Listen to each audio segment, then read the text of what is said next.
Hello everyone, welcome to my channel CIB with Ashok. Friends, आज हम retail के module B में चैप्टर नंबर 5 का पार्ट 5 करेंगे। फ्रेंड्स, ये चैप्टर है आपका प्रोडक्ट डेवलपमेंट प्रोसेस के बारे में। तो इसमें हमने काफ़ी सारे बातें पहले ही देख रखी हैं फ्रेंड्स, और इस लेक्चर में फ्रेंड्स हम देखेंगे कि केवाईसी क्या होता है, नो योर कस्टमर क्या होता है, केवाईसी पॉलिसी क्या होती है, ऑफिशियली वैलिड डॉक्यूमेंट क्या होते हैं, कस्टमर ड्यू डिलीजेंस क्या होता है, और सेंट्रल केवाईसी रजिस्ट्री क्या होती है, CKYCR क्या होता है। तो इन सभी बातों के बारे में हम यहाँ पर जानने वाले हैं फ्रेंड्स। तो देखिए, शुरू करते हैं। केवाईसी गाइडलाइन के बारे में पहले पढ़ेंगे फ्रेंड्स। तो देखिए, नो योर कस्टमर की पॉलिसी लाई क्यों गई थी फ्रेंड्स, ताकि ये इसका लाने का पर्पज़ था मनी लॉन्ड्रिंग को रोकना। मतलब लोग गलत सलत ट्रांजेक्शन ना कर पाएँ। पहले क्या होता था, जब केवाईसी पॉलिसी प्रॉपर्ली नहीं इम्प्लीमेंट हुई थी फ्रेंड्स, तो लोग क्या करते थे, बेनामी खाते खोल देते थे, किसी के भी नाम से खाता खोल देते थे, तो उसमें पैसे डालते और निकालते रहते थे। तो ऐसे गवर्नमेंट ऑफ इंडिया को पता नहीं चल पाता था कि ये फ्रॉड कौन कर रहा है। अब जब से केवाईसी हुआ है, इवन अभी भी फ्रॉड होते हैं, लेकिन कम से कम ये है कि अब किसी ना किसी का Aadhaar card, PAN card, driving licence, कुछ ना कुछ उस खाते में लगा हुआ मिलता है, जिससे अगर कोई फ्रॉड हो रहा है किसी अकाउंट में, बराबर ट्रांजेक्शन फ्रॉड वाली आ रही हैं, तो आइडेंटिफाई करना थोड़ा ईजी हो जाता है फ्रेंड्स। ओके, तो basic purpose know your customer का यही था कि हमें अपने कस्टमर के बारे में जानकारी होनी चाहिए, उसकी कहाँ रहता है, क्या नाम है, सारी जानकारी हमें होनी चाहिए। तो केवाईसी गाइडलाइन इसी पर्पज से लाई गई थी। तो in terms of provision of prevention of money laundering act 2002, तो जो मनी लॉन्ड्रिंग एक्ट है वो 2002 में आया था। And prevention of money laundering maintenance of record rule है, मतलब prevention of money laundering act 2002 में आया था। फिर प्रिवेंशन ऑफ मनी लॉन्ड्रिंग में मेंटेनेंस ऑफ रिकॉर्ड का रूल आया है, मतलब कि कोई भी ट्रांजेक्शन होती है अगर, तो उसका जो रिकॉर्ड मेंटेन करने का रूल है वो 2005 में लाया गया था। तो इसके तहत banks are required to follow certain customer identification procedure. हर बैंकों को किसी भी कस्टमर का अकाउंट खोलने से पहले कुछ सर्टेन जो है कस्टमर आइडेंटिफिकेशन, कस्टमर को पहचानने के प्रोसीजर फॉलो करने पड़ते हैं while opening of account, and also required to monitor transaction in the account. और साथ ही साथ बैंकों की जिम्मेदारी होती है कि वो कस्टमर के खाते में मतलब ट्रांजैक्शन को भी मॉनिटर करें फ्रेंड्स। ओके, तो ध्यान रखिएगा, केवाईसी गाइडलाइन जो है prevention of money laundering act 2002 के तहत की जाती है। एक तरीके से कह सकते हैं प्रिवेंशन ऑफ मनी लॉन्ड्रिंग का मेंटेनेंस ऑफ रिकॉर्ड रूल 2005 में जो आया था, उसके तहत banks are required to follow certain customer identification procedure. इसमें बैंक को कस्टमर को पहचानने का प्रोसीजर फॉलो करना पड़ता है जब अकाउंट को खोला जाता है, और साथ ही साथ उसके अकाउंट में ट्रांजेक्शन भी मॉनिटर की जाती हैं।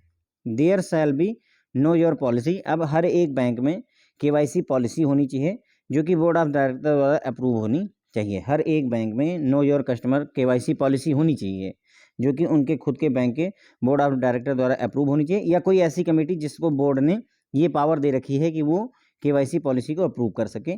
तो हर एक बैंक में ये बात होनी चाहिए कि उनकी खुद की केवाईसी पॉलिसी होनी चाहिए, जो कि बोर्ड ऑफ डायरेक्टर्स द्वारा अप्रूव्ड होनी चाहिए फ्रेंड्स। ओके, अब केवाईसी पॉलिसी में 4 जो है की एलिमेंट्स होते हैं फ्रेंड्स। ओके, इनके बारे में हम ज़्यादा डिटेल में यहाँ पर पढ़ेंगे नहीं, बस केवल हम जान लेंगे कि वो 4 की एलिमेंट्स क्या हैं। कई बार ये क्वेश्चन पूछा जाता है फ्रेंड्स कि इनमें से केवाईसी पॉलिसी का कौन सा एलिमेंट नहीं है। तो पहला 4 जो की एलिमेंट है friends, customer acceptance policy, risk management, customer identification procedure and monitoring of transaction. तो ये 4 होते हैं फ्रेंड्स। केवाईसी पॉलिसी के तहत 4 की एलिमेंट क्या हैं? कस्टमर एक्सेप्टेंस पॉलिसी, जो कस्टमर आया है आपके पास अकाउंट खोलने, क्या हमको उसे एक्सेप्ट करना है या नहीं करना है। ओके, दूसरा रिस्क मैनेजमेंट।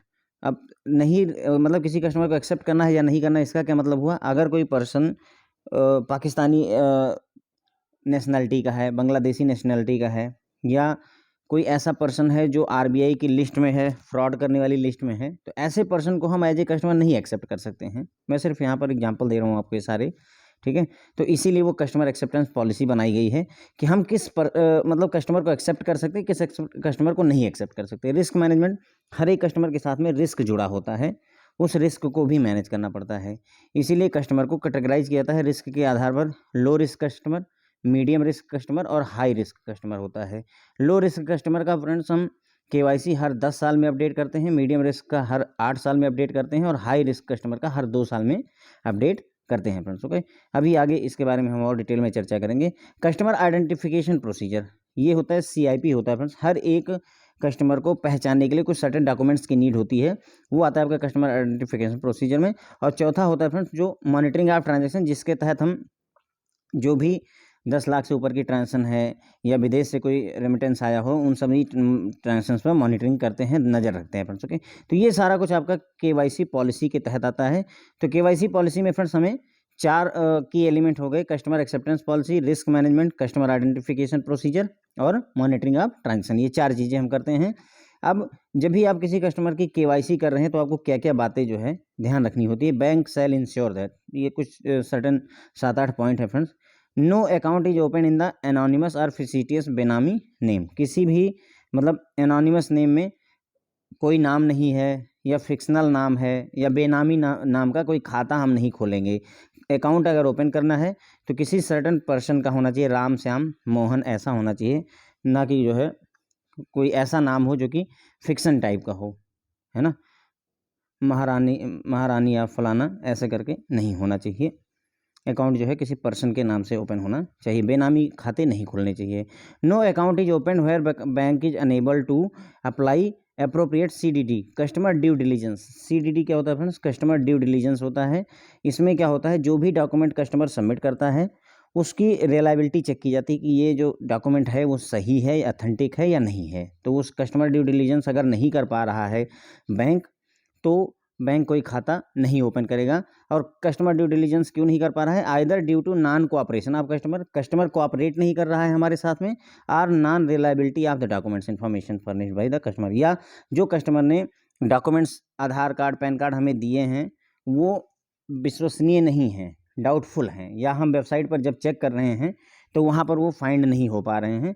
तो ऐसे केस में अगर हम प्रॉपर कस्टमर ड्यू डिलीजेंस नहीं कर पा रहे हैं, डॉक्यूमेंट को ऑथेंटिकेट नहीं कर पा रहे हैं, तो हम कोई भी उस कस्टमर का अकाउंट नहीं ओपन कर सकते हैं। No transaction or account based relationship undertaken without following the CDD procedure, जब तक कस्टमर ड्यू डिलीजेंस ना हो जाए। कहने मतलब हुआ कि हम ये वेरीफाई ना कर लें कि कस्टमर अथेंटिक है, जेन्युइन है, तब तक हम उसके साथ में कोई ट्रांजैक्शन या अकाउंट बेस्ड रिलेशनशिप नहीं इस्टेब्लिश करेंगे किसी भी कस्टमर के साथ में। The mandatory information to be sought for KYC process while opening an account and during the periodic updation, तो जब भी अकाउंट ओपन किया जा रहा है उस समय, या पीरियोडिक अपडेशन जब है उस समय, हम जो भी ज़रूरी केवाईसी जानकारी है ना, जो भी मैंडेटरी इन्फॉर्मेशन है, जो भी आवश्यक सूचना है, उसको हम केवाईसी के तहत मांग सकते हैं कस्टमर से, कोई दिक्कत नहीं है। अगर हमें आधार कार्ड चाहिए, पैन कार्ड चाहिए, ड्राइविंग लाइसेंस चाहिए, जो भी चाहिए होगा, अगर आप उसे कस्टमर से मांगते हैं तो उसे देना होगा। पीरियोडिक अपडेशन का मतलब होता है फ्रेंड्स, मैंने आपको बताया, अगर लो रिस्क कस्टमर है तो 10 साल में अपडेशन होता है, मीडियम रिस्क कस्टमर है तो उसका 8 साल में हम अपडेशन करते हैं, और हाई रिस्क के कस्टमर के केस में 2 साल में उसका केवाईसी अपडेशन करते हैं। इसका मतलब समझ गए होंगे। पहली बार मान लीजिए खाता खोला किसी कस्टमर ने, तो वो अगर हाई रिस्क है तो 2 साल बाद उसका केवाईसी डॉक्यूमेंट हम दोबारा मांगते हैं कि अब आप फिर से हमें फ्रेश जो है नो योर कस्टमर वाला डॉक्यूमेंट दे दीजिए, जिसमें आपका एड्रेस प्रूफ होना चाहिए, आइडेंटिटी प्रूफ होना चाहिए, सारी चीज़ें होनी चाहिए। ओके, 5वां है CDD procedure is followed for all joint account holder while opening the joint account. अगर मान लीजिए आपके पास में कोई कस्टमर आता है, 2-3 कस्टमर मिल करके जॉइंट अकाउंट खोलना चाहते हैं, ए है, बी है और सी है, 3 लोग हैं और सभी मिल करके जॉइंट अकाउंट खोलना चाहते हैं, और ए कहता है कि मैं सिर्फ अपने ही केवाईसी डॉक्यूमेंट्स दूंगा और बी और सी नहीं देंगे क्योंकि मैं केवाईसी दे रहा हूँ, यही पर्याप्त है, तो ऐसे केस में हम एक्सेप्ट नहीं करेंगे। अगर जॉइंट अकाउंट होल्डर हैं ए, बी और सी, तो हम हर एक इंडिविजुअल का यहाँ पर केवाईसी करेंगे फ्रेंड्स। ओके, ध्यान रखिएगा, हर एक का, all the joint account holder का केवाईसी किया जाता है, कस्टमर ड्यू डिलीजेंस किया जाता है। सिर्फ एक से काम नहीं चलेगा, अगर 10 लोग हैं जॉइंट अकाउंट में तो 10 लोगों का केवाईसी किया जाएगा।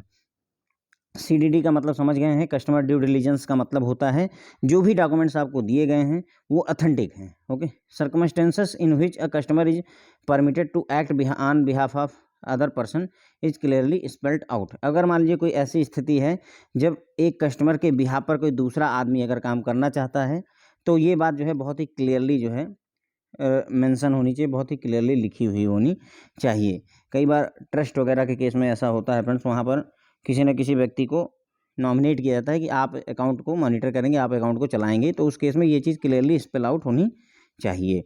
आ suitable system is put in place to ensure that the identity of customer does not match. अब यहाँ पर एक चीज़ और ध्यान रखनी होगी, आरबीआई की जो लिस्ट होती है, कासन लिस्ट होती है फ्रेंड्स, जिसमें वो bank, reserve bank of India करता है, ऐसे कस्टमर की लिस्ट जारी करता है जिनको हम मतलब जो फ्रॉड हैं या फिर कुछ हैं जिन्होंने गड़बड़ कर रखी है, तो उनकी लिस्ट में उस कस्टमर का नाम नहीं होना चाहिए। ये बात भी हमें इंश्योर करनी होती है फ्रेंड्स। ओके, तो ये कुछ बातें हैं जो हमें ध्यान रखनी होती है फ्रेंड्स जब हम केवाईसी करते हैं अपने कस्टमर का।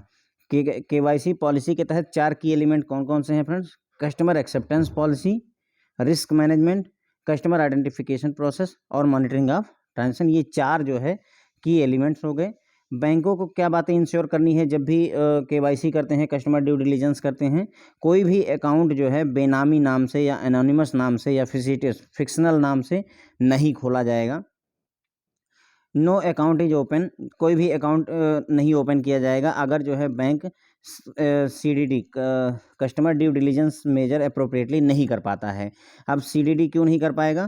क्योंकि जो डॉक्यूमेंट कस्टमर ने सबमिट किए हुए हैं, हो सकता है वो डॉक्यूमेंट जो है रिलायबल ना हो, विश्वसनीय ना हो, या फिर कस्टमर ही कोऑपरेट नहीं कर रहा। तो उस केस में अगर हम कस्टमर ड्यू डिलिजेंस नहीं कर पा रहे हैं तो हम उसका कोई अकाउंट ओपन नहीं करेंगे फ्रेंड्स। ओके, जब तक CDD ना हो जाए, कस्टमर ड्यू डिलिजेंस ना हो जाए, हम कस्टमर को अच्छे से आइडेंटिफाई पहचान ना लें, तब तक कोई भी ट्रांजैक्शन या अकाउंट बेस्ड रिलेशनशिप इस्टेब्लिश नहीं की जाती है।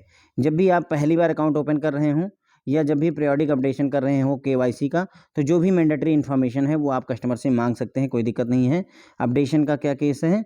लो रिस्क के केस में कस्टमर का हम 10 साल में KYC अपडेट करते हैं, मीडियम रिस्क के केस में 8 साल में हम KYC अपडेट करते हैं, और हाई रिस्क के कस्टमर के केस में 2 साल में उसका KYC अपडेट करते हैं। देखिए, हाई रिस्क कस्टमर है यानी रिस्क ज़्यादा है, इसीलिए 2 ही साल में हम उसका दोबारा से एड्रेस प्रूफ, आइडेंटिटी प्रूफ, ये सब कुछ मांग रहे हैं फ्रेंड्स। ओके, CDD प्रोसीजर जो है, अगर जॉइंट अकाउंट में 5 लोग हैं तो पाँचों लोगों के लिए CDD और KYC किया जाता है। कस्टमर ड्यू डिलिजेंस हम सभी के लिए करेंगे, ऐसा नहीं कि सिर्फ एक आदमी का कस्टमर ड्यू डिलिजेंस कर दिया या KYC कर दी और बाकी को छोड़ दिया। ठीक है फ्रेंड्स। उसके बाद में अगर किसी व्यक्ति को किसी कस्टमर के बिहाफ पर काम करना है तो ये बात क्लियरली लिखी हुई होनी चाहिए, केवल वर्बली कह देने से बात नहीं बनेगी। उसके बाद में अगर रिजर्व बैंक ऑफ इंडिया की लिस्ट में जो कॉशन लिस्ट है उसमें अगर किसी पर्सन का नाम है तो उसका अकाउंट नहीं खोला जाएगा। इस चीज़ के लिए एक सुटेबल सिस्टम होना चाहिए। हम ऐसे व्यक्ति का खाता नहीं खोलेंगे जिसको RBI ने ब्लैक लिस्ट कर रखा है, जिसको RBI ने कॉशन कर रखा है। अब रिस्क मैनेजमेंट के लिए रिस्क बेस्ड अप्रोच अपनाई जाती है फ्रेंड्स, कैटेगराइजेशन किया जाता है। For risk management bank shall have a risk based approach which include following. अब रिस्क मैनेजमेंट के लिए बैंकों को क्या करना पड़ता है फ्रेंड्स कि रिस्क बेस्ड अप्रोच अपनानी होती है, जिसमें क्या क्या होता है? Customer shall be categorised into low, medium and high risk category. Customer को हम क्या करेंगे? 3 कैटेगरी में बांट देंगे, low risk customer, medium risk customer और high risk category, based on the assessment and risk perception of the bank. और ये कैसे किया जाता है? बैंक का जो भी काम करता है, जो भी उसकी स्थिति है, उसके हिसाब से हम एक असेसमेंट करते हैं कि ये कस्टमर किस कैटेगरी को बिलोंग करता है। Risk categorization shall be undertaken based on the parameter. अब रिस्क कैटेगराइजेशन किस बेसिस पर करेंगे? सर्टेन पैरामीटर्स होते हैं। क्या क्या पैरामीटर? कस्टमर की पहचान, सोशल या फाइनेंशियल स्टेटस कैसा है उसका, जो बिजनेस कर रहा है उसका नेचर कैसा है, nature of business activity, information about the clients business and their location. ये सारी बातें मिला करके ही हम कस्टमर के बारे में उसका रिस्क कैटेगराइजेशन करते हैं फ्रेंड्स। तो ये बात हो गई रिस्क मैनेजमेंट के लिए। रिस्क मैनेजमेंट के लिए बैंकों को क्या करना पड़ता है? रिस्क बेस्ड अप्रोच अपनानी पड़ती है, जिसके तहत हम कस्टमर को 3 कैटेगरी में, low risk category, medium risk category और हाई रिस्क कैटेगरी में बांटते हैं। और ये बांटते कैसे हैं? बैंक के अपने असेसमेंट के आधार पर। और असेसमेंट कैसे किया जाता है? बैंक जो है सर्टेन पैरामीटर को ध्यान रखते हुए असेसमेंट करता है। कस्टमर का आइडेंटिटी कैसी है, उसका सोशल या फाइनेंशियल स्टेटस कैसा है, जो बिजनेस कर रहा है उसका नेचर कैसा है, किस टाइप का बिजनेस, इंपोर्ट एक्सपोर्ट में है, सिंपल सी दुकान है या क्या है, ये सारी चीज़ें हम किस लोकेशन पर बेस्ड है, ये सारी चीज़ों को देखते हुए हैं हम रिस्क कैटेगराइजेशन करते हैं कि वो कस्टमर लो रिस्क कस्टमर है, हाई रिस्क कस्टमर है, मीडियम रिस्क कस्टमर है। While considering customers identity, the ability to confirm identity document through online और other service offered by using authority may also be factored in. अब जब भी आप customer की identity जो है वेरीफाई कर रहे हैं तो उस समय जो भी डॉक्यूमेंट उसने सबमिट किए हुए हैं, मान लीजिए उसने पैन कार्ड सबमिट किया है, आपको आधार कार्ड सबमिट किया है, तो पैन कार्ड जो है इनकम टैक्स की वेबसाइट पर जाकर के चेक किया जा सकता है कि किसको असाइंड है। आधार कार्ड भी UID की वेबसाइट पर जाकर के हम वेरीफाई कर सकते हैं। तो इस तरीके से जो भी सर्विसेज अवेलेबल हैं जिससे हम ऑथेंटिसिटी अप्रूव कर सकें, चाहे वो ऑनलाइन तरीके से या कोई अदर सर्विस के तरीके से, हम अगर डॉक्यूमेंट की आइडेंटिटी को वेरीफाई कर सकते हैं कि ये उसी पर्सन को बिलोंग करता है, तो वो हम करेंगे फ्रेंड्स। ओके, तो ये बात हमें क्लियर हो जाती है कि कस्टमर 3 तरीके के होते हैं, लो, मीडियम और हाई रिस्क। इनके अपडेशन का पीरियड बहुत ज़्यादा पूछा जाता है। लो रिस्क के लिए 10 साल में है, मीडियम रिस्क के लिए 8 साल में है और हाई रिस्क के लिए फ्रेंड्स 2 साल में होता है। अब ये रिस्क हम कैसे पता करते हैं कि कौन सा कस्टमर किस कैटेगरी में आएगा, तो वो डिपेंड करता है कि उसका सोशल फाइनेंशियल स्टेटस कैसा है, कस्टमर की पहचान क्या है और उसके बिजनेस की नेचर क्या है, किस तरीके का बिजनेस कर रहा है, किस लोकेशन पर बेस्ड है। तो इन सभी बातों के आधार पर हम ये डिसाइड करते हैं कि कस्टमर हमारा लो रिस्क कस्टमर है, हाई रिस्क या मीडियम रिस्क कस्टमर है। अब जब भी कस्टमर अपना मतलब जो भी Aadhaar card, PAN card, driving licence जो भी देगा, तो उसको हम या ऑनलाइन चेक कर लेंगे या कोई और तरीके से हम जो भी इशू करने वाली अथॉरिटी है उससे चेकअप करवा लेते हैं कि हाँ ये जो डॉक्यूमेंट है वो करेक्ट है या नहीं है friends. Okay, while undertaking customer identification bank shall ensure that. अब जब भी आप कस्टमर को पहचान कर रहे हैं, आइडेंटिफिकेशन कर रहे हैं, उसके आधार कार्ड, पैन कार्ड, इन सब चीज़ों को वेरीफाई कर रहे हैं, तो आपको क्या क्या बातें वहाँ पर ध्यान रखनी है। पहली बात तो ये कि ये काम जो केवाईसी वाला काम आपको करना है उसे आप जो है आउटसोर्स नहीं करेंगे, खुद से चेक करिए। कभी थर्ड पार्टी के थ्रू आपको केवाईसी नहीं करवानी है, पहली बात, ठीक है। Decision making function of determining compliance with the KYC नाम shall not be outsource. Okay, तो डिसीजन मेकिंग फंक्शन जो है कंप्लायंस का केवाईसी नाम के लिए हमें आउटसोर्स नहीं करना है, यानी बैंक खुद ये बात चेक करे कि जो कस्टमर की केवाईसी नाम से वो सही हैं या नहीं है। Introduction shell not be sought while opening account. याद रखिए कि जो है अगर अकाउंट ओपन किया जा रहा है तो उसमें किसी भी कस्टमर से इंट्रोडक्शन नहीं मांगा जाएगा कि आप अपने आप को इंट्रोड्यूस करवाइए, उसको हम नहीं मांगेंगे, बल्कि उसके जो डॉक्यूमेंट है वही पर्याप्त होते हैं उसके इंट्रोडक्शन के लिए। तीसरा पॉइंट है customer shall not be required to furnish an additionally official valid document, OBD, ठीक है।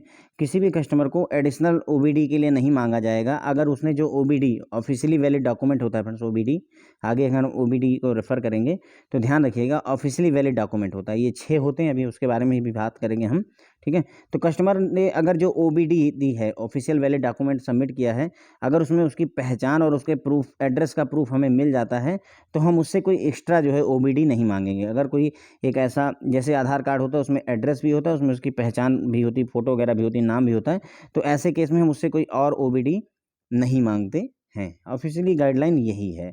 ऑफिशियली वैलिड डॉक्यूमेंट का मतलब होता है passport, driving licence, PAN card, voter ID card, मनरेगा कार्ड, ठीक है।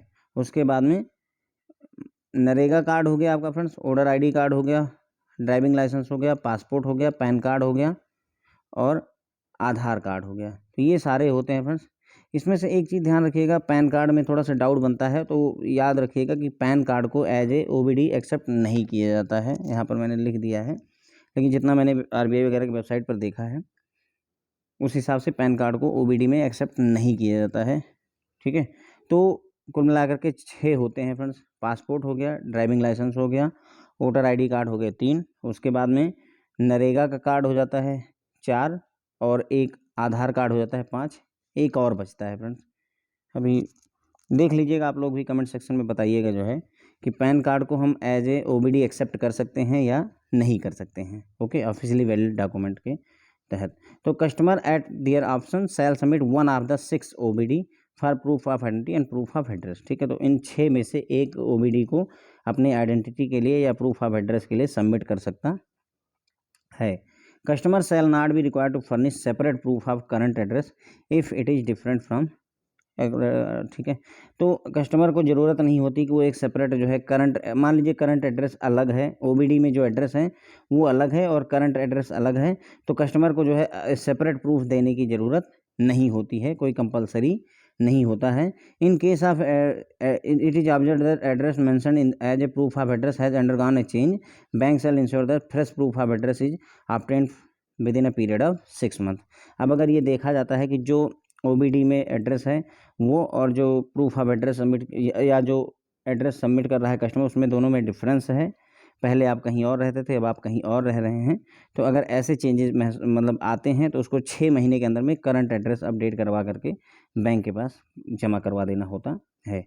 The e-KYC service of UIDAI है ना, unique identification authority of India, जो आधार कार्ड की हमारी सर्विस देती है, वहाँ पर ई-केवाईसी सर्विस जो है अगर UIDAI shall be accepted as a valid process for KYC verification. तो ये कह रहे हैं कि अगर केवाईसी वेरिफिकेशन करने के लिए अगर आप AI का जो eKYC सर्विस है, इलेक्ट्रॉनिक KYC सर्विस है, उसको एक्सेप्ट किया जा सकता है, कोई दिक्कत नहीं है, क्योंकि इसमें डेमोग्राफिक इन्फॉर्मेशन, फोटोग्राफ वगैरह सारा कुछ अवेलेबल होता है ऑलरेडी आधार की वेबसाइट पर, UID की वेबसाइट पर।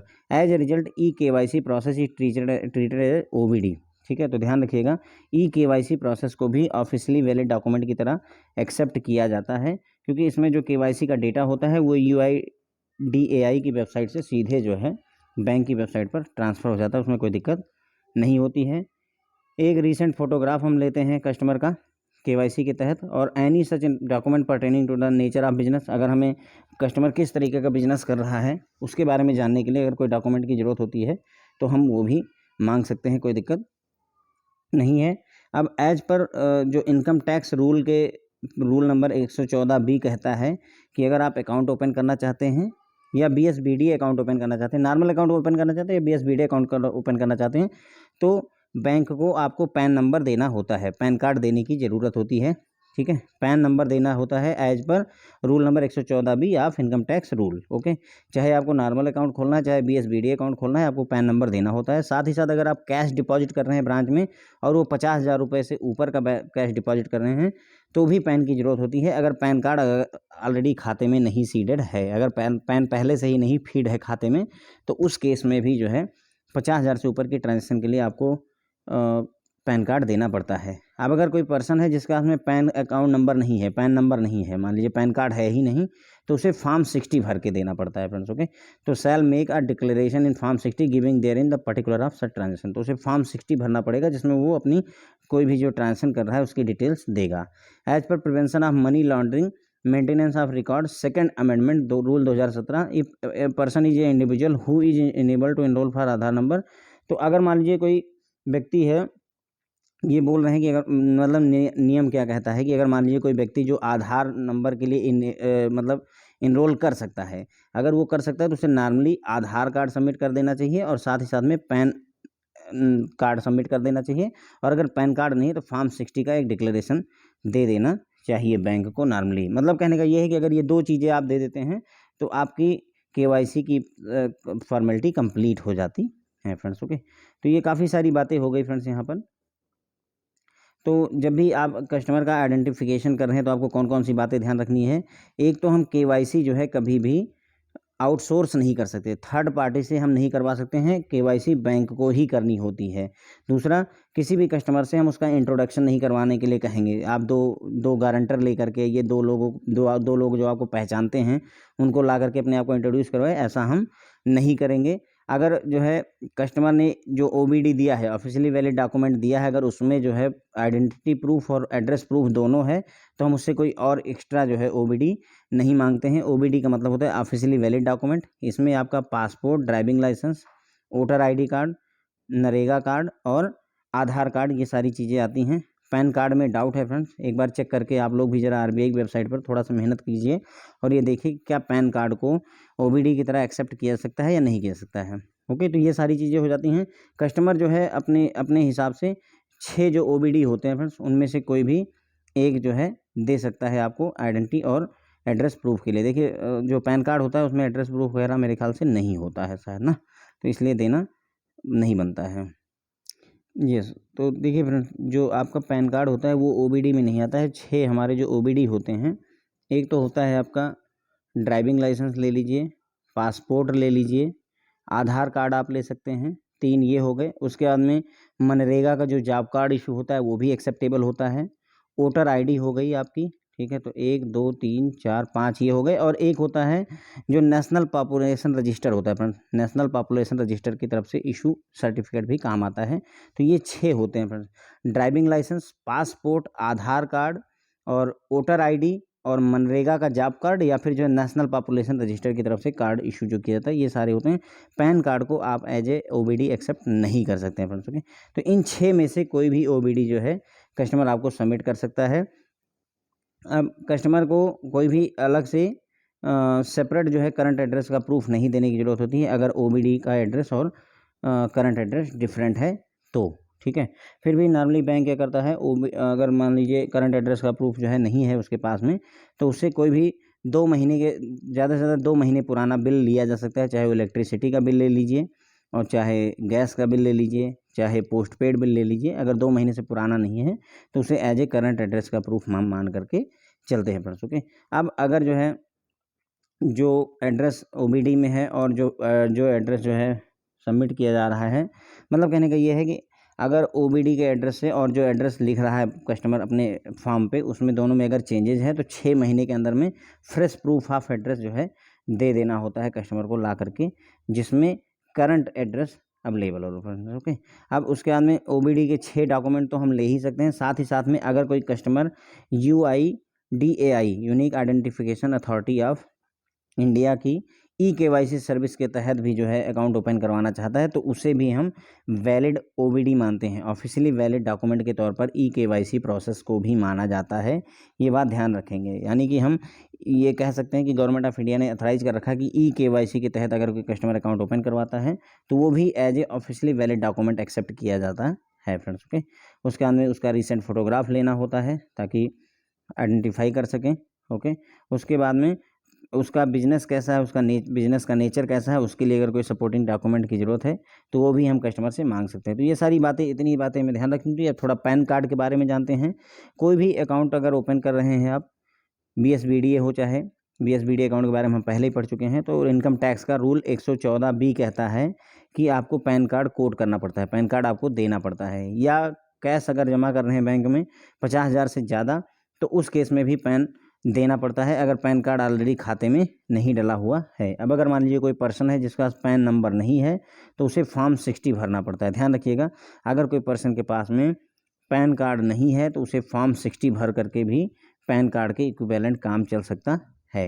अब prevention of money laundering maintenance of record का जो सेकंड अमेंडमेंट हुआ था, उसके तहत अगर कोई व्यक्ति जो है आधार कार्ड में एनरोल करने के लिए एलिजिबल है तो उसे बैंक को 2 चीज़ें सबमिट करनी चाहिए। एक तो आधार नंबर जो कि UIDAI द्वारा unique identification authority of India द्वारा इशू किया गया हो, दूसरा पैन नंबर दे दे, पैन कार्ड दे दे, permanent account number PAN number होता है, या फॉर्म 60 भर के दे दें as per income tax rule 1962।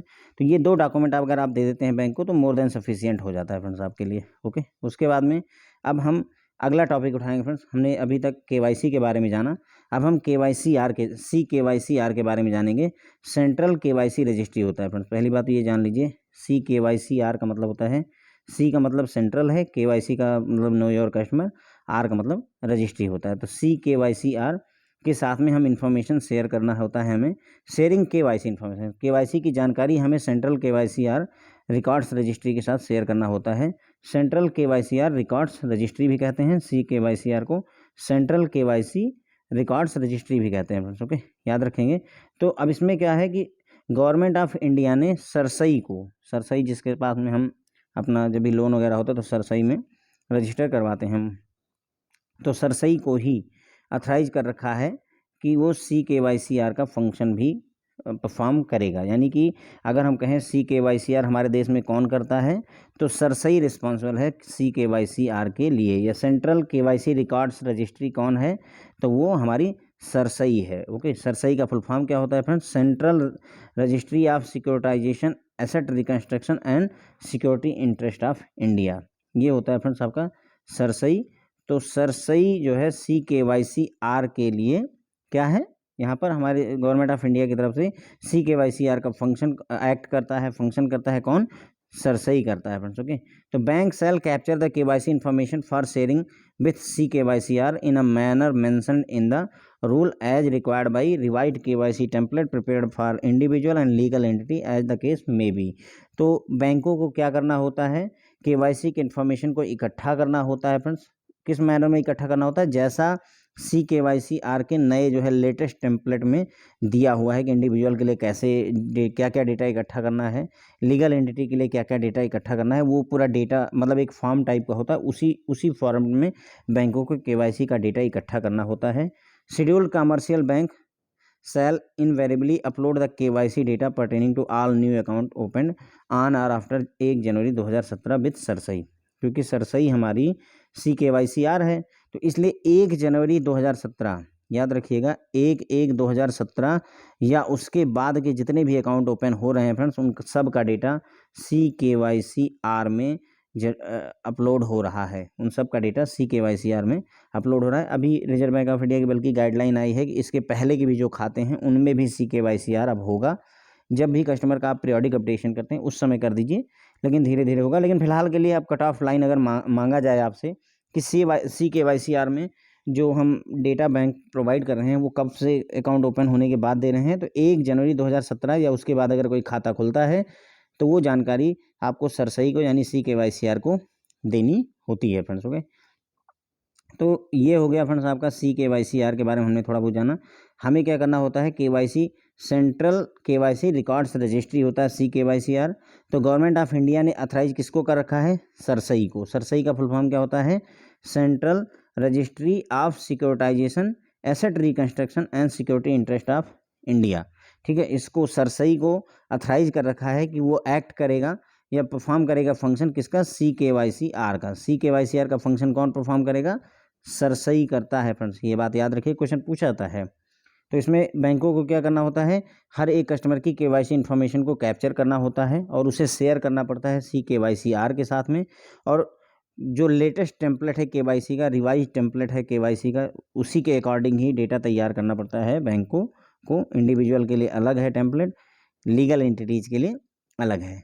उसके बाद में जितने भी शेड्यूल्ड कमर्शियल बैंक हैं उनको जो है RBI की गाइडलाइन के तहत कोई भी अगर अकाउंट ओपन करते हैं वो कब से, 1 जनवरी 2017 या उसके बाद में कोई भी अकाउंट अगर ओपन होता है तो उसका KYC का डेटा सरसई के साथ में अपलोड करना पड़ता है, सरसई के साथ शेयर करना पड़ता है। अब हम यहाँ पर बात करेंगे फ्रेंड्स कि नो योर कस्टमर फॉर्म के बारे में थोड़ी बहुत बातें करेंगे। बुक में तो बहुत कुछ दे रखा है पर यहाँ थोड़ी सी बातें हम कर लेंगे। KYC form as said earlier are required to be obtained from all account holder while opening the account. तो KYC जो फॉर्म होता है, जब भी किसी कस्टमर का आप अकाउंट खोलते हैं तो उसी समय जो है अकाउंट खोलते समय ही हमें एज ए एनेक्चर जो है एडिशनल वो अकाउंट ओपनिंग फॉर्म के साथ ही हम KYC फॉर्म उससे ले लेते हैं।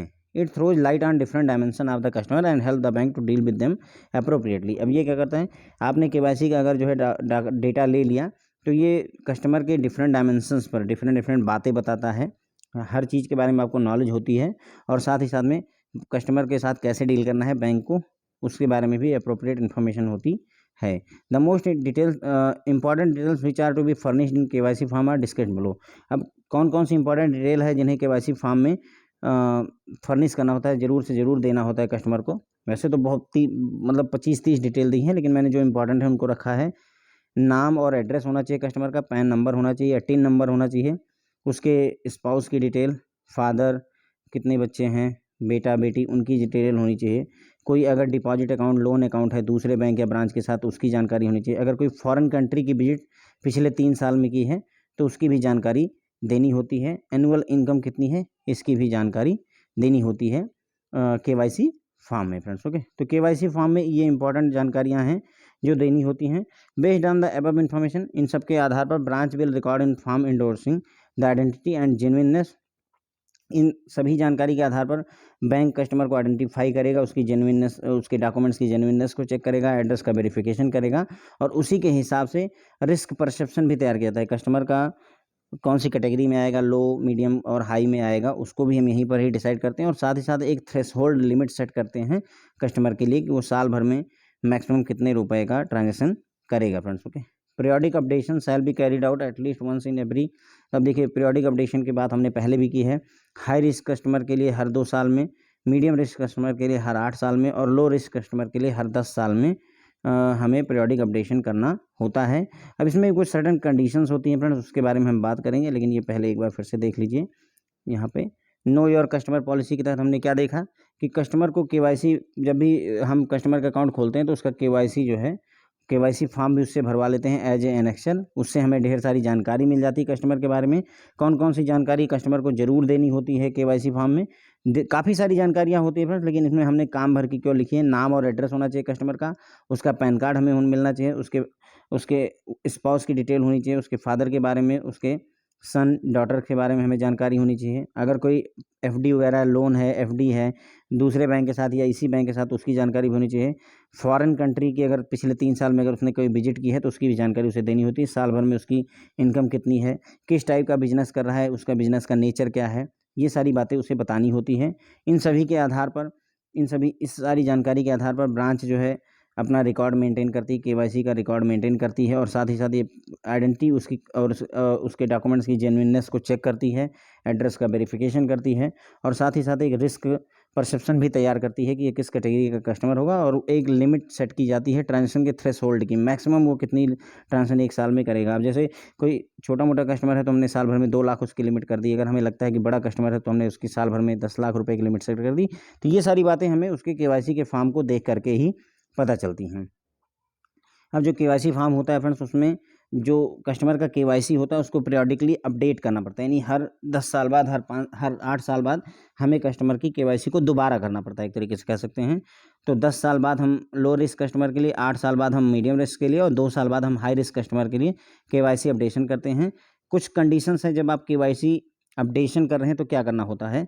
Fresh proof of identity and address shall not be sought at the time of periodic updation from customer whose categories are low when there is no change in status with respect to their identity and address and a self certification obtained। ठीक है, तो देखिए अगर कोई customer है जो कि low risk category का है और उसके जो है ना तो एड्रेस में कोई चेंज हुआ है ना उसकी आइडेंटिटी में कोई चेंज हुआ है, तो हम उससे कोई फ्रेश जो है डॉक्यूमेंट नहीं मांगते हैं। गाइडलाइन यही कहती है कि कोई फ्रेश डॉक्यूमेंट जो है नहीं मांगने की ज़रूरत है। अगर लो रिस्क का कस्टमर है और जहाँ रहता था वहीं रह रहा है, जो उसकी पहचान वैसी ही है, तो उस केस में हमें अगर कोई चेंजेज नहीं हुए हैं इन सब चीज़ों में, तो हम उससे जो है उसका आइडेंटिटी एड्रेस प्रूफ फ्रेश नहीं मांगते, कोई केवाईसी डॉक्यूमेंट नहीं मांगते। बस एक सेल्फ डिक्लेरेशन उस कस्टमर से मांग लेते हैं कि जो भी एड्रेस और पहचान पहले थी वही अब भी है। A certified copy of proof of address forwarded by low risk customer through mail post in case of change of address shall be acceptable. अब याद रखिएगा कि अगर लो रिस्क का कस्टमर है, ठीक है, और वो जो है आपको जो उसके एड्रेस में मान लीजिए चेंजेज होते हैं और उस बात की जानकारी वो अगर मेल से या पोस्ट के थ्रू आपको भेजता है तो वो एक्सेप्टेबल होता है, हम मना नहीं करेंगे। यानी फिजिकली आकर के वो आपको जमा करे ऐसा ज़रूरी नहीं है। अगर वो मेल के ज़रिए या पोस्ट के ज़रिए आपको पोस्ट ऑफिस से भेज देता है, अपने एड्रेस चेंज के बारे में डॉक्यूमेंट प्रोवाइड कर देता है, प्रूफ ऑफ एड्रेस प्रोवाइड कर देता है, तो उसे आप एक्सेप्ट करेंगे, मना नहीं करेंगे। Physical presence of low risk customer at the time of periodic shell not B insisted upon. जो लो रिस्क कस्टमर होते हैं फ्रेंड्स, जो लो रिस्क कस्टमर होते हैं उनके फिजिकल प्रेजेंस के लिए कि वो ब्रांच में ज़रूर से ज़रूर आएँ, इस बात पर हम जब दबाव नहीं देंगे, इंसिस्ट नहीं करना चाहिए हमें। The time limit prescribed above apply from date of opening of account and last verification of KYC. तो हमने कहा कि जैसे हाई रिस्क कस्टमर के लिए 2 साल है, मीडियम रिस्क के लिए 8 साल है और लो रिस्क के लिए 10 साल में हम पीरियडिक अपडेशन करते हैं। तो ये कब से गिना जाएगा, जब से अकाउंट ओपन हुआ है या जब से आखिरी बार जो है केवाईसी अपडेट हुई है। ठीक है, अब मान लीजिए कोई कस्टमर पहली बार खाता खुलवाता है 2010 में, तो हाई रिस्क कस्टमर है तो 2012 में उसका केवाईसी अपडेट करेंगे। अब केवाईसी 2012 में हमने 2 साल बाद अपडेट की, तो अब फिर 2 साल बाद 2014 में अपडेट करेंगे, फिर 2 साल बाद 2016 में अपडेट करेंगे। तो ये जो टाइम लिमिट है फ्रेंड्स, वो या तो जब पहली बार अकाउंट खोला गया तब लागू होती है या लास्ट टाइम कब केवाईसी वेरीफाई हुआ उसके बाद में 2 साल, 8 साल, 10 साल जैसे भी जोड़ना है वैसे जोड़ सकते हैं। Fresh photograph shall be obtained from customer for whom account was open when they were minor and now become major. तो उन कस्टमर जो जब खाता खोला गया तो वो माइनर था, 18 साल से कम का था, अभी वो मेजर हो गया है, तो उसके नए फोटोग्राफ हम मांग लेते हैं। E KYC process using OTP based authentication for the purpose of periodic updation is allowed. ध्यान रखेंगे कि ई केवाईसी जो प्रोसेस होता है OTP बेस्ड, उसको भी जो है अलाउ किया जाता है पीरियडिक अपडेशन के लिए, आप उसे अलाउ कर सकते हैं। While onboarding the customer was subject to KYC process. लेकिन ये बात ध्यान रखनी है कि OTP बेस्ड ई केवाईसी आप तभी एक्सेप्ट करेंगे जब उसका खाता खोला गया था पहली बार, तब उसकी पूरी केवाईसी प्रोसेस अगर हुई थी तो आप OTP बेस्ड जो है ई केवाईसी कर सकते हैं, कोई दिक्कत नहीं है। लेकिन पहली बार केवाईसी हुई, यानी पहली बार उसने आधार कार्ड, पैन कार्ड, ये सारी चीज़ें दे रखी हैं, तो अगर पीरियडिक अपडेशन के टाइम पे अगर आप फिर से ई केवाईसी OTP बेस्ड करते हैं तो कोई दिक्कत नहीं है। In addition to fulfil a regulatory requirement, KYC form also serve as a tool to cross sell different product and services to the customer. तो अब यहाँ पर हम देखें कि जो केवाईसी फॉर्म होता है फ्रेंड्स, वो रेगुलेटरी रिक्वायरमेंट जो गाइडलाइन है उसको तो फुलफिल करने के काम आता ही आता है, साथ ही साथ में ये एक टूल बनता है क्रॉस सेलिंग डिफरेंट प्रोडक्ट और सर्विसेज को। कस्टमर को कौन कौन से प्रोडक्ट और सर्विसेज आप ऑफर कर सकते हैं, ये बात की जानकारी अब उसके केवाईसी डॉक्यूमेंट से पता कर सकते हैं, क्योंकि उसकी इनकम कितनी है, एज कितनी है, ठीक है, फैमिली बैकग्राउंड कैसा है, ये सारी बातें आपको केवाईसी फॉर्म से मिल जाती हैं। तो इस हिसाब से हम टारगेट कर सकते हैं कस्टमर को, कोई दिक्कत नहीं होती है फ्रेंड्स। ओके, तो हमने यहाँ पर देख लिया केवाईसी फॉर्म में काफ़ी सारी चीज़ें होती हैं। पीरियोडिक अपडेशन वाला ये क्वेश्चन फ्रेंड्स आप मान के चलिए प्रमोशन के एग्जाम में बहुत ज़्यादा पूछा जाता है, आपके CIB के एग्जाम में भी पूछा जाता है। 2 साल होता है हाई रिस्क के कस्टमर केस में, 8 साल होता है मीडियम रिस्क के कस्टमर के केस में, और 10 साल होता है लो रिस्क के कस्टमर के केस में। कुछ कंडीशंस हैं, कौन कौन सी कंडीशन है? अगर कस्टमर लो रिस्क है और उसके एड्रेस और आइडेंटिटी प्रूफ में कोई चेंजेज नहीं आए हैं, तो हम कोई फ्रेश डॉक्यूमेंट नहीं मांगेंगे उससे, कोई दिक्कत नहीं है, सेल्फ डिक्लेरेशन दे देगा, उससे काम चल जाता है। अगर कोई कस्टमर है उसके एड्रेस में चेंज हुआ है और वो नए एड्रेस का प्रूफ आपको मेल से या पोस्ट के थ्रू भेजता है, सर्टिफाइड कॉपी भेजता है, लो रिस्क के केस में मैं बात कर रहा हूँ फ्रेंड्स, तो हम उसे एक्सेप्ट करेंगे। सिर्फ ज़्यादातर बातें यहाँ पर हमने जो की हैं वो लो रिस्क के कस्टमर के केस में ही की हैं। लो रिस्क कस्टमर के लिए हम की ब्रांच में उसे आना है, फिजिकली प्रेजेंट होना है, इस बात के लिए हम जोर नहीं देंगे फ्रेंड्स। ओके, जो टाइम लिमिट हमने 2 साल, 8 साल और 10 साल की लिमिट सेट कर रखी है, वो कब से लागू होगी? पहली बार जब खाता खोला है या लास्ट टाइम कब केवाईसी वेरीफाई हुआ था, उसके आधार पर करते हैं। अगर कोई कस्टमर जो पहले माइनर था जब खाता खुलवाया था उसने, अब वो मेजर हो गया है यानी 18 साल से ज़्यादा का हो गया है, तो उसके फ्रेश फोटोग्राफ हम ले लेते हैं। केवाईसी OTP बेस्ड भी जो है पीरियोडिक अपडेशन के लिए एक्सेप्टेबल है, बशर्ते कंडीशन सिर्फ ये होती है कि जब पहली बार कस्टमर का खाता खोला गया है तो उसकी केवाईसी प्रॉपरली हुई होनी चाहिए। तो हम ये देखते हैं कि जो केवाईसी फॉर्म होता है फ्रेंड्स, वो तो रेगुलेटरी रिक्वायरमेंट को तो फुलफिल करता ही करता है, साथ ही साथ में एक क्रॉस सेलिंग के लिए जो है एक अच्छा खासा जो है जानकारी का टूल भी बनता है फ्रेंड्स। ओके, तो फ्रेंड्स ये हो गया, इसी के साथ में हमारा ये यहाँ पर ख़त्म होता है। आई होप आप लोगों को केवाईसी और कस्टमर ड्यू डिलीजेंस इन सब चीज़ों के बारे में अच्छा समझ में आया होगा। क्वेश्चन ये बहुत ज़्यादा पूछा जाता है कि CKYCR का रोल कौन निभाता है हमारे देश में, सरसई या कौन निभाता है, तो ये बात ध्यान रखिएगा friends. Okay, thank you so much.